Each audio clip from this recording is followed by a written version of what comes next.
Et bonjour tout le monde. Bonjour, bonjour. Et aujourd'hui, on va parler d'un sujet qui est devenu le sujet. C'est marrant, hein, les étapes dans la vie où. Non, c'est rigolo de voir qu'en quelques mois, on passe de super-héros Ouais. à... Super zéro. ouais, c'est ça. Ouais, on va parler.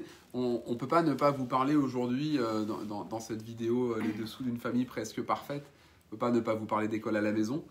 Donc pour ceux qui éventuellement n'auraient pas suivi, le président français Emmanuel Macron a annoncé vendredi dernier lors d'une élocution qu'à partir de la rentrée 2021, l'instruction en famille, autrement appelée école à la maison, ne serait plus autorisée en France, sauf pour des cas de santé particuliers.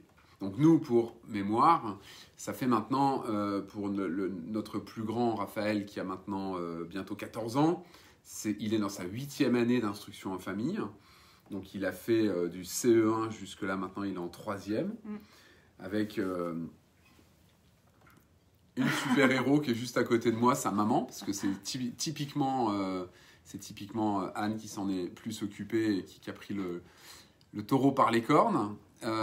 Et puis Nicolas et Valentin ont suivi le mouvement, bien sûr. Ouais.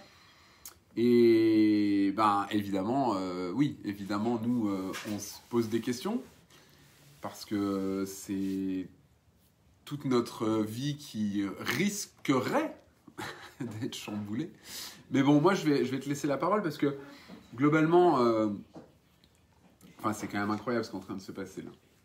Oui, alors déjà, moi je prends un petit peu de recul parce que notre cher président a annoncé ça comme si c'était fait, alors que c'est un projet de loi qui va être présenté début décembre. D'ici à début décembre, évidemment que les familles en IEF, que les associations n'ont pas attendu pour réagir et pour réfléchir et nuancer un petit peu ses propos, puisqu'on est mis dans le même sac que beaucoup de choses. Et en fait, du coup, ça nous a donné vraiment l'idée de faire cette vidéo parce qu'on nous avait posé la question de savoir, il y a pas mal de gens qui se posent la question sur l'IEF. Qu'est-ce que c'est en fait? Qu'est-ce que ça implique de faire l'instruction à ses enfants? Et du coup, moi, j'avais envie de faire un petit flashback et d'expliquer les raisons profondes pour lesquelles on a commencé à faire l'instruction en famille à nos enfants. Parce que moi, ça ne m'est pas tombé dessus. Je ne suis pas née en me disant tiens, je ne mettrai pas mes enfants à l'école en fait. Non, ça a été la conséquence de... Voilà, Raphaël est allé à l'école, il est allé jusqu'en CP. Et il a beaucoup souffert à l'école parce que on s'est rendu compte que l'école, c'est pas quelque chose qui est adapté à à tous les enfants. Et forcément, évidemment, les individus sont tous différents. Et il y a une personne qui doit leur donner l'instruction. Et donc, du coup, forcément... elle n'a pas forcément la possibilité, ni en temps ni en matériel, de pouvoir s'adapter aux personnalités, au rythme de chacun, etc. On a 3 garçons qui sont très différents et je peux vous dire d'expérience qu'ils seraient à l'école, ils ne vivraient pas les choses de la même façon. Notre petit dernier, Valentin, je lui fais le programme de CE2 de mathématiques alors qu'il a 7 ans. Mais par contre, je lui fais le programme de CE1 en français et il a du mal en graphisme. C'est normal, en fait. C'est normal, tout ne s'acquiert pas avec la même fluidité. On a des facilités dans certaines choses, des difficultés dans d'autres. Et c'est ce que l'école ne permet pas, en fait. C'est ce que nous, on a décidé d'offrir comme choix à nos enfants aussi, justement grâce à Raphaël qui est allé à l'école et qui a souffert beaucoup, mais humainement, qui est un petit garçon précoce, avec tout ce que ça implique d'anxiété, de difficultés de concentration, d'hypersensibilité, d'hyperprésence aussi. Et c'est difficile à gérer dans une classe, en fait, ce genre de personnalité. Voilà, on veut accuser personne, on n'en veut à personne, mais Raphaël a été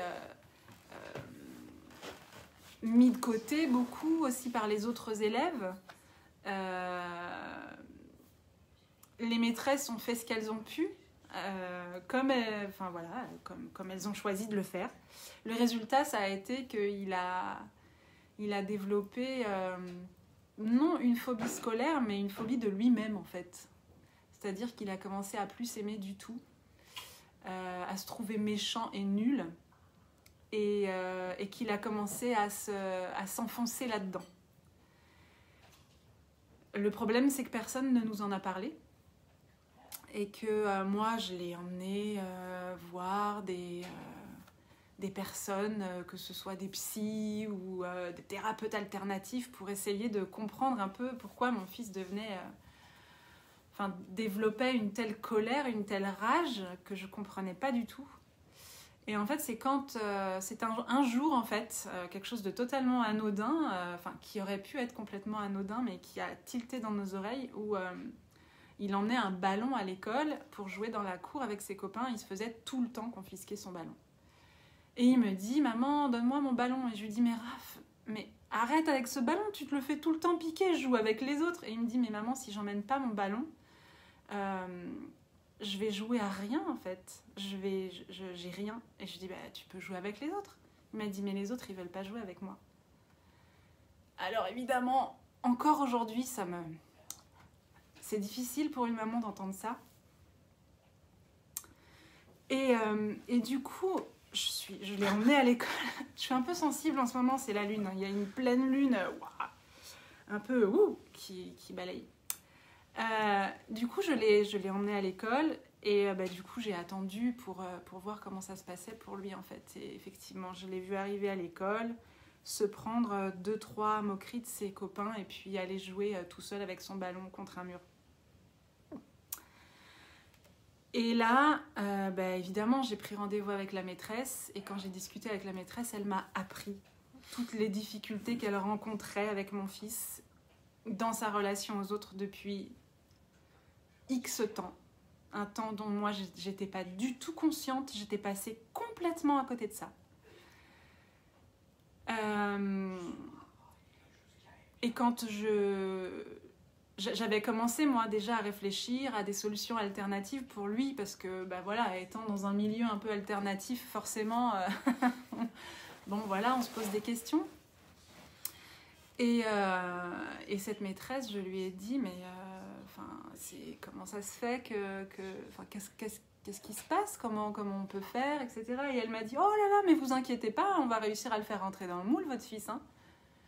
Et en fait, là, mon cœur de rebelle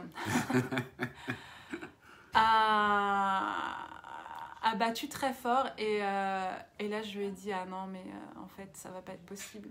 Je pense qu'on va trouver une autre solution, en fait. Donc on a cherché d'autres solutions alternatives dans un premier temps autour de chez nous, mais il n'y avait rien. Et puis, c'était vraiment hors budget pour nous de devoir aller loin et payer très cher. Et on a eu la chance de rencontrer des familles qui avaient retiré leurs enfants du système scolaire. Dans ces familles, il y avait quelques professeurs des écoles. Et ça a commencé à nous ouvrir un petit peu les yeux. On a eu très peur. On a eu très très peur quand on a commencé l'instruction en famille parce que comme tous les parents qui commencent, moi j'avais peur de ne pas être à la hauteur, je me mettais beaucoup la pression, j'avais peur qu'ils prennent du retard. Et ça fait 8 ans maintenant.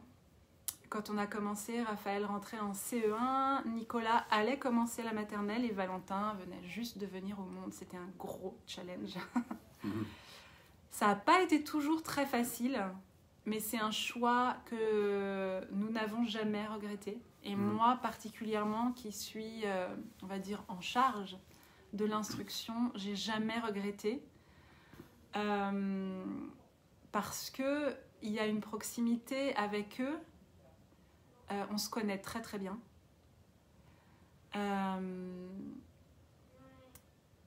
Et il y a quelque chose qui est difficilement explicable en fait, parce que c'est quelque chose qui se vit et qui ne s'explique pas vraiment.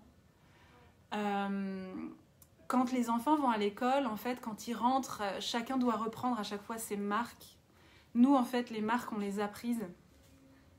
Et du coup, quand on parle d'école à la maison, on s'imagine des enfants qui sont tout le temps à la maison en train de faire ce que font les enfants quand ils rentrent de l'école, crier, sauter partout, s'énerver, pleurer, parce que, voilà, pour des raisons X et Y. En tout cas, nous, c'est ce qui se passait quand il fallait aller à l'école et se battre pour les devoirs.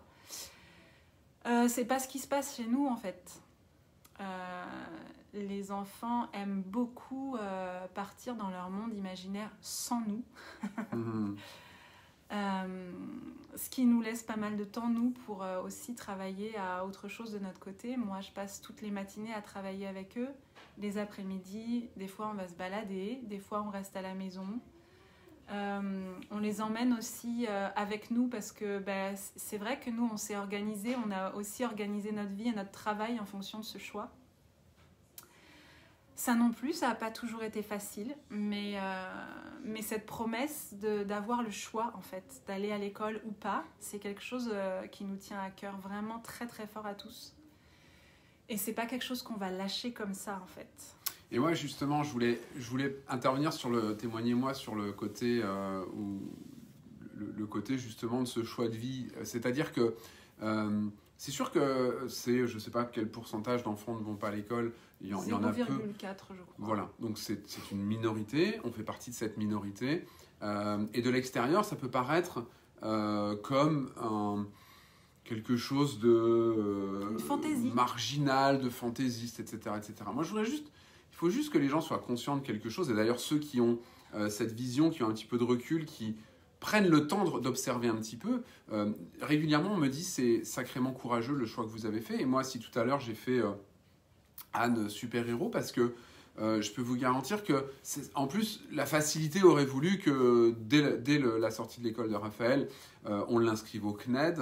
Et là, globalement, il y avait juste un petit peu encadré, mais tout se faisait encore une fois en dehors de nous. Mais je peux vous dire que des recherches, des essais, des achats de livres, des échanges, des trucs, des machins, Anne n'a pas arrêté et elle continue encore aujourd'hui parce que c'est la priorité numéro 1 pour que ça se passe bien. Moi, je lui tire vraiment mon chapeau. Et c'est vrai que ça a été un choix particulier parce que moi, j'étais indépendant depuis 2 ans, si je dis pas de bêtises, quand ça a commencé, même peut-être, non, 1 an, puisque Valentin, donc ça faisait 1 an que j'étais indépendant. Donc il a fallu qu'à la fois l'arrivée d'un bébé, l'école à la maison qui se met en place pour un enfant qui rentre en CE1, les questionnements, est-ce qu'on va y arriver, comme disait Anne, est-ce qu'on va être à la hauteur, puis il y a l'entourage qui n'est pas toujours évident non plus. La mise en place aussi. La mise en place, en même temps un démarrage de vie d'indépendant. Donc il faut que tout s'imbrique et ça ne se passe pas forcément comme ça. Vous imaginez bien que emmener l'école à la maison quand on va à droite, à gauche, quand on fait des choses, ça implique aussi d'avoir une activité professionnelle qui se passe différemment aussi. Donc, c'est vraiment quelque chose de... Moi, c'est pour ça que je dis souvent bravo à Anne qui a encadré ça très très fort. Après, je dis bravo à moi aussi parce que j'ai été là aussi pour soutenir. Il y a une vraie cohésion familiale, en fait. Il y a vraiment quelque chose de fort et qui nous plaît. Et du coup, on se respecte les uns les autres, en fait. On respecte, nous, leur territoire, leur personnalité, leur rythme d'apprentissage, leurs besoins. On a un couche-tard, un couche-tôt, un lève-tôt, un lève-tard. Un lève-tôt, un lève-tard. On a un doux rêveur qui a des idées tout le temps, mais qui a un petit peu de mal à y aller quand il faut travailler. On en a un qui travaille très vite. Et moi, je voudrais dire quelque chose. C'est que, comme disait Anne à l'instant, l'idée n'est pas de cracher dans la soupe de l'éducation nationale ou quoi ou qu'est-ce. Parce que, clairement, et j'ai lu un truc tout à l'heure qui disait c'est 50 000 enfants qui, éventuellement, réintègrent en septembre 2021 les écoles. Comment ils vont faire avec déjà des classes surchargées ? Je dis, c'est clair qu'aujourd'hui, tel que se passe l'école, avec un prof pour 30 élèves, je vois pas comment ils peuvent faire. Mais du coup, j'ai envie de dire, justement, qu'on laisse le choix, qu'on continue à laisser le choix, en fait, aux gens qui prennent les choses en main pour le faire différemment, parce qu'on a d'autres convictions aussi pour nos enfants, ben, pourquoi ça s'arrêterait en fait à un moment donné? Parce que c'est réellement un choix. Et nous, on aide régulièrement des gens, on a régulièrement contact avec des gens qui nous contactent pour... On a contact avec des gens qui nous contactent pour nous demander mais comment vous avez fait, et on donne nos trucs parce que les gens qui ont envie qui sentent bien que leurs enfants vont pas bien dans ce système, et c'est ça qui serait vraiment dommage. C'est oui, ça demande une implication énorme de la part des parents, c'est certain, et tous les parents peuvent pas le faire, c'est certain aussi. Mais il y a des enfants qui sont trop malheureux dans ce système, qui sont trop en souffrance dans ce système. Et ce serait dommage de les sacrifier, eux, au nom de quoi, en fait au nom de quelque chose qui est dans une incohérence totale. C'est-à-dire que on est contrôlé. Nous, en tant que famille en IEF, on est contrôlé par l'État, par l'éducation nationale, une fois par an. Ils viennent à la maison, ils regardent ce qu'on fait avec nos enfants, ils ont accès à notre maison. Alors, ils n'ont pas forcément le droit d'avoir accès partout, etc. Mais nous, c'est quelque chose qui ne nous dérange pas. Parce qu'on n'a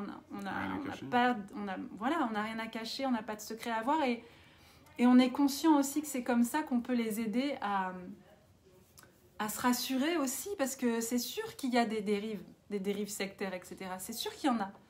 Mais il y a ces contrôles, et tous les 2 ans, il y a aussi la mairie qui fait une enquête qui peut faire venir la DAS chez nous. Donc on est contrôlé.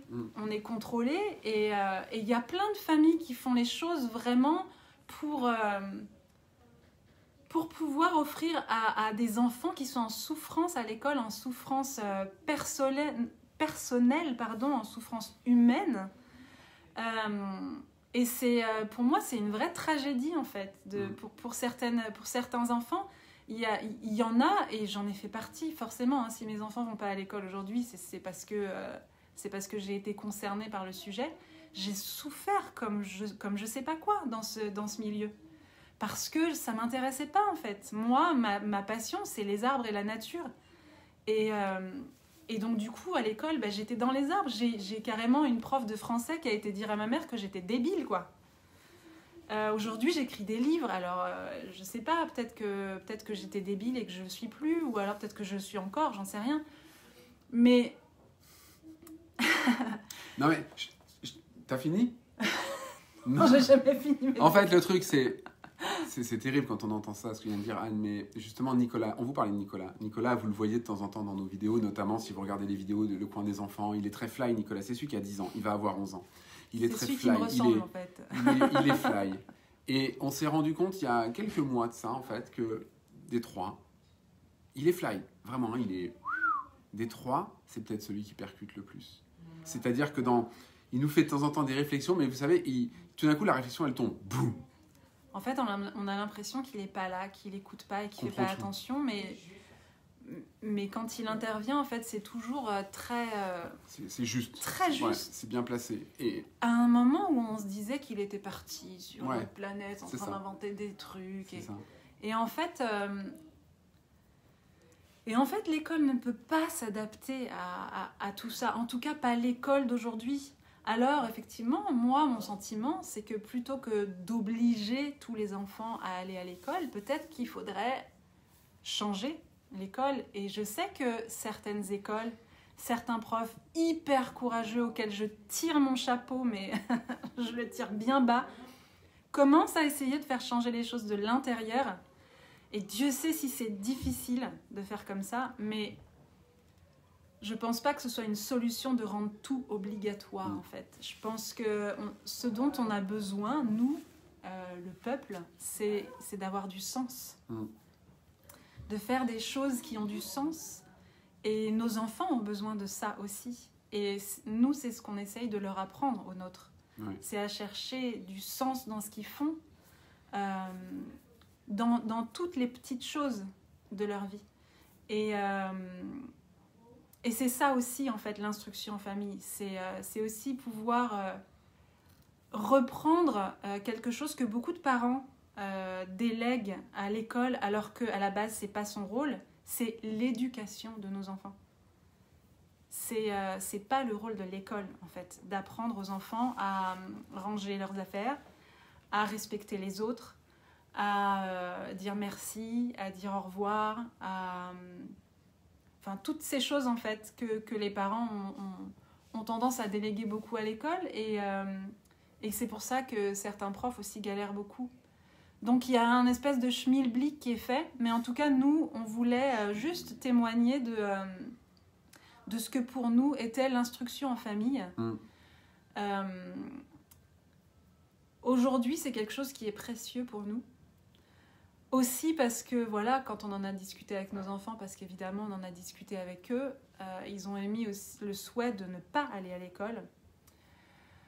Oui, c'est important de préciser que c'est pas nous qui les enfermons ici, ils ont le choix. Non, aussi, ils ont le choix tout le temps. Le grand, de temps en temps, se pose la question de savoir s'il va pas aller au lycée, parce que à cet âge-là, on a besoin de voir plus de copains que ce qu'il